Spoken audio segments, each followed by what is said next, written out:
வணக்கம். இது காலை நேர பிரதான செய்தி அறிக்கை. விரிவான செய்திகளுக்கு செல்ல முன்னதாக முதலில் தலைப்புச் செய்திகள். பல்கலைக்கழக விரிவுரையாளர்கள் தொடர் பணி புறக்கணிப்பு. கடல் கொந்தளிப்பாக இருக்கலாம், வானிலை மாற்றம் தொடர்பில் எச்சரிக்கை. தையிட்டி காணி மக்களுக்கே சொந்தம், குரல் கொடுக்கும் யாழ் நாகவிகாரை விகாராதிபதி. இந்த தையிட்டி திஸ்ஸ விஹார சம்பந்தமாக நான் நாகவிஹாரத்ன சுவாமி மாதிரி முதலில் நான் பொதுமக்களுடைய காணி பொதுமக்களுக்கு கொடுக்க வேணும் மாதிரி சொல்லியிருக்கிறது. இந்த நேரத்தில் நான் சட்ட நீதி அமைச்சோம் வேறு ஜனாதிபதியோ இந்த அரசாங்கத்தில் எல்லாம் மக்களுக்கு சொன்னார், இந்த பொதுமக்களுடைய காணி பொதுமக்களுக்கு கொடுக்க வேணும், இது தான் உண்மையை இது தான் செய்ய வேணும். 2022 பொருளாதார வீழ்ச்சிக்கு இதுதான் காரணம். சுங்க திணைக்கள அதிகாரிகள் மத்தியில் ஜனாதிபதி சுட்டிக்காட்டிய உண்மை. நானே பொய் சொல்லித்தான் அரசாங்கத்திடம் 50,000 ரூபாய் எடுத்தேன். அர்ஜுனா எம்பியின் பகிரங்க ஒப்புதல். சஜித் பிரேமதாசவுடன் ஐதேக முக்கியஸ்தர்கள் அவசர சந்திப்பு. தையிட்டி விகாரை சட்டவிரோதம் என தீர்ப்பளித்தால் ஏற்க தயார், விகாராதிபதி பகிரங்கம். சுவாச நோயாளிகள் அவதானம், வளி மாசுபாடு குறித்து மருத்துவர் விடுத்துள்ள முக்கிய தகவல். டித்வா பாதிப்பிலிருந்து மீள 25 லட்சம் வரை கடனுதவி, மக்களுக்கு மகிழ்ச்சி அறிவிப்பு.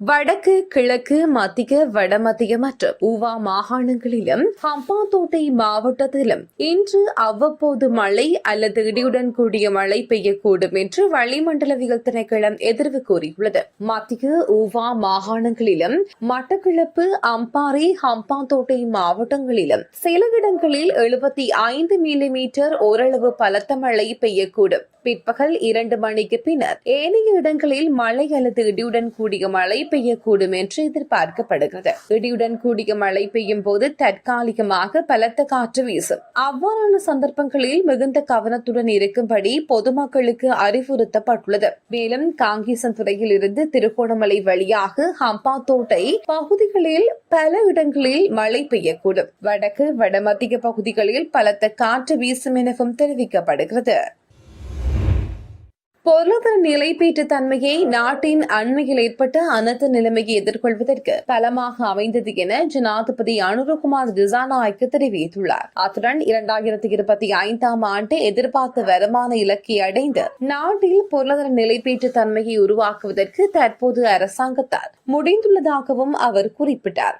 ஜனாதிபதி அனுரகுமார் திசாநாயக்க தலைமையில் சொங்க திணைக்களம் கேட்போர் கூடத்தில் நேற்று இடம்பெற்ற கலந்துரையாடலின் போது அவர் இதனை தெரிவித்தார். இதனிடையே 2022ஆம் ஆண்டில் இடம்பெற்ற பொருளாதார வீழ்ச்சிக்கு நாட்டுக்கு தேவையான வருமானம் ஈட்டப்பட்டாமை மற்றும் நாட்டுக்கு அவசியமான டாலர்கள் கிடைக்காமை ஆகியவையே காரணம் எனவும் ஜனாதிபதி சுட்டிக்காட்டினார். எதிர்கால சவால்களை எதிர்கொள்ளக்கூடிய வகையிலும் அரசின் இருப்பு தொடர்பான பொறுப்பை இனங்கண்டு அதன் செயல்பாடுகளை பேண வேண்டிய அவசியத்தையும் அவர் இதன் போது வலியுறுத்தினார்.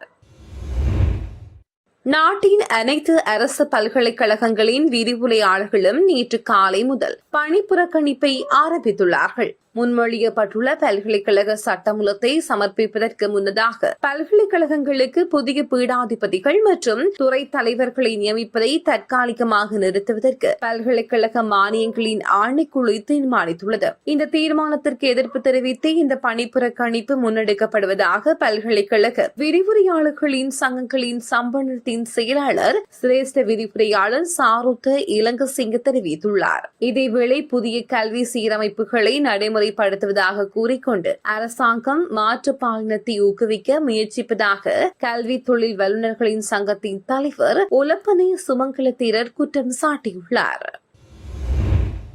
யாழ்ப்பாணம் தையிட்டி விகாரை பிரச்சினைக்கு முறையான தீர்வு எட்டப்படும் வரையில் விகாரை வளாகத்துக்குள் எவ்விதமான புதிய கட்டுமான பணிகளும் முன்னெடுக்கப்பட மாட்டாது என தையிட்டி திசை விகாரையின் விகாராதிபதி ஜின்தோட்ட நந்தராம தீரர் உறுதியளித்தார். தையிட்டி விகாரையில் நேற்று இடம்பெற்ற ஊடகவியலாளர் சந்திப்பின் போதே அவர் இதனை தெரிவித்தார். எதிர்வரும் 3ஆம் தேதி பௌர்ணமி தினத்தில் விகாரையின் வழமையான பூஜை வழிபாடுகள் மாத்திரமே நடைபெறும் எனவும் தெரிவித்த அவர் அன்றைய தினம் எவ்வித விசேட பூஜைகளும் தாம் இடமளிக்கவில்லை எனவும் தெரிவுபடுத்தினார். தெற்கிலிருந்து புத்த சிலை கொண்டுவரப்படுவதாகவும் விசேட பெருகிரா நடைபெற உள்ளதாகவும் பரவும் செய்திகளுக்கு அவர் மறுப்பு தெரிவித்ததுடன் அத்தகைய நிகழ்வுகளுக்கு தாம் எவ்வித அனுமதியும் வழங்கவில்லை என்றும் அரசியல் நோக்கங்களுக்காக குழப்பங்களை ஏற்படுத்த வேண்டாம் என்றும் கோரிக்கை விடுத்துள்ளார். அத்துடன் விகாரை அமைத்துள்ள தனியார் காணிகள் தொடர்பானவும் சர்ச்சைகளை விசாரிக்க அரசாங்கத்தினால் அமைக்கப்பட்டுள்ள புதிய குழுவிடம் விகாரை குறிக்க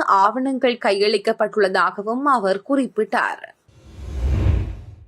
யாழ்ப்பாணம் தையிட்டி விகாரை அமைத்துள்ள பொதுமக்களின் காணிகள் மீண்டும் அவர்களிடமே ஒப்படைக்கப்பட வேண்டும் என யாழ் நாகவிகாரையின் விகாராதிபதி விமல தர்ம தேரர் அரசாங்கத்திடம் உத்தியோகபூர்வமாக வலியுறுத்தினார். தையிட்டி பகுதியில் விகாரை அமைக்கப்பட்டுள்ள தனியார் காணி மற்றும் பொதுமக்களுக்கு சொந்தமானது என்பதில் எவ்வித மாற்று கருத்தும் இல்லை என தெரிவித்துள்ள அவர் புதிய அரசாங்கம் இந்த விவகாரத்தில் துரித நடவடிக்கை எடுக்க வேண்டும் என்றும் கேட்டுக் கொண்டார். நீண்ட காலமாக தமிழ் மக்கள் மற்றும் அரசியல் தரப்பினர் முன்னெடுக்கப்பட்டு வரும் தையிட்டி காணி விடுப்பு போராட்டத்திற்கு ஒரு பௌத்த மத குருவாக விமல தர்ம தேரர் வழங்கியுள்ள இந்த ஆதரவு இனங்களுக்கு இடையிலான நல்லிணக்கத்தை வலுப்படுத்தும் ஒரு முக்கிய நகர்வாகவே பார்க்கப்படுகிறது. எல்லோருக்கும் வணக்கம். இந்த தையிட்டி திஸ்ஸவிஹார சம்பந்தமாக நான் நாகவிஹாரத்ன சுவாமி மாதிரி முதலில் நான் பொதுமக்களுடைய காணி பொதுமக்களுக்கு கொடுக்க வேணும் மாதிரி சொல்லியிருக்கிறது.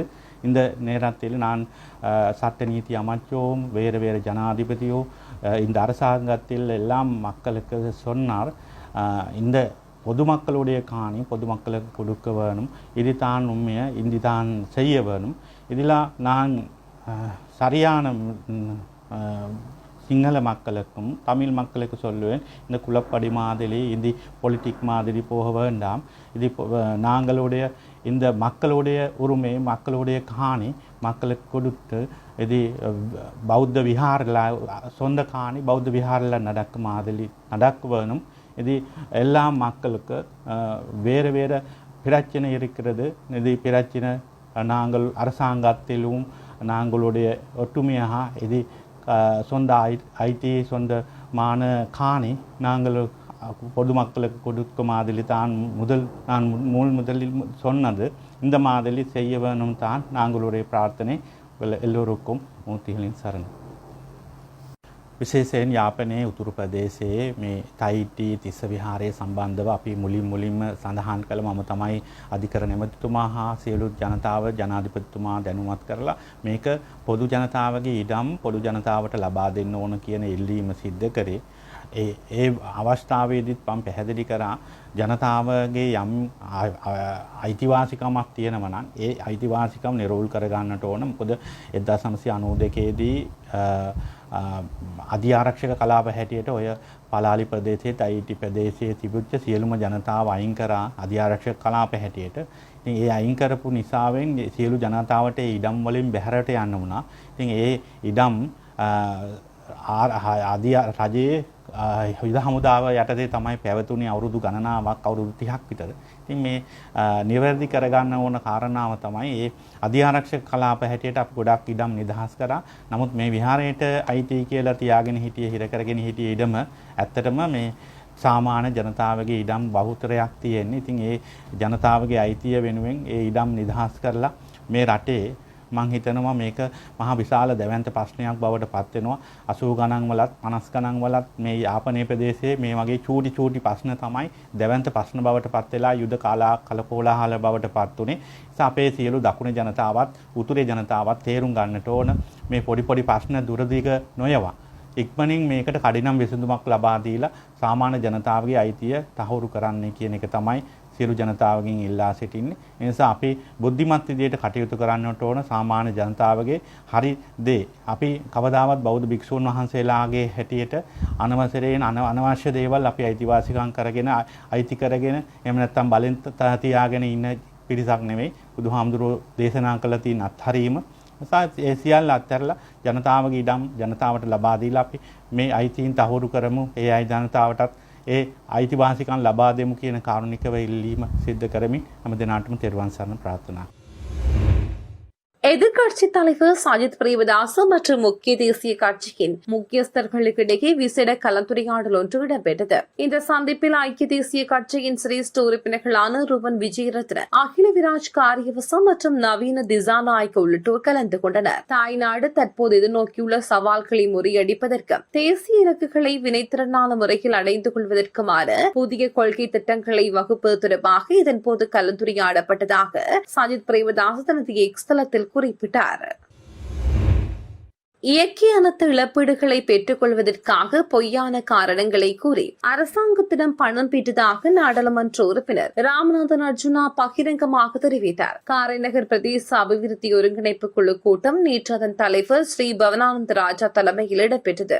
இதன்போது டிட்வா புயலால் பாதிக்கப்பட்ட மக்களுக்கான நஷ்டஈடு குறித்து கலந்துரையாடப்பட்ட போதே அவர் இந்த கருத்தை முன்வைத்தார். கூட்டத்தில் கருத்து தெரிவித்த நாடாளுமன்ற உறுப்பினர் இலத்திரனியல் உபகரணங்கள் பாதிப்புக்காக வழங்கப்படும் 50,000 ரூபாய் இழப்பீடு குறித்து பிரதேச செயலிடம் கேள்வி எழுப்பினார். தொடர்ந்தும் தெற்கில் பல இவ்வாறான கொடுப்பனவுகள் பல்வேறு வழிகளில் பெறுகின்றனர். நானும் ஒரு பழைய ஆப்பிள் ஐபாட் ஒன்றை காண்பித்து அதற்குள் தண்ணி புகுந்து விட்டதாக கூறி அரசாங்கத்திடம் இருந்து 50,000 ரூபாவை பெற்றேன். நாங்களும் பொய் கூறித்தான் வாங்குகின்றோம். நீங்களும் பொய்யாவது கூறி அந்த பணத்தை பெற்றுக் கொள்ளுங்கள் என தெரிவித்துள்ளார். மேலும் 300 வீடுகளுக்கு பாதிப்பு ஏற்பட்டுள்ளதாகவும் மக்கள் தனக்கு தெரிவித்துள்ளதாகவும் புகைப்படங்கள் அல்லது காணொலி ஆதாரங்கள் எதையும் எதிர்பார்க்காமல் உடனடியாக மக்களுக்கு அந்த கொடுப்பனவுகளை வழங்க நடவடிக்கை எடுக்குமாறும் அவர் அதிகாரிகளிடம் வலியுறுத்தினார்.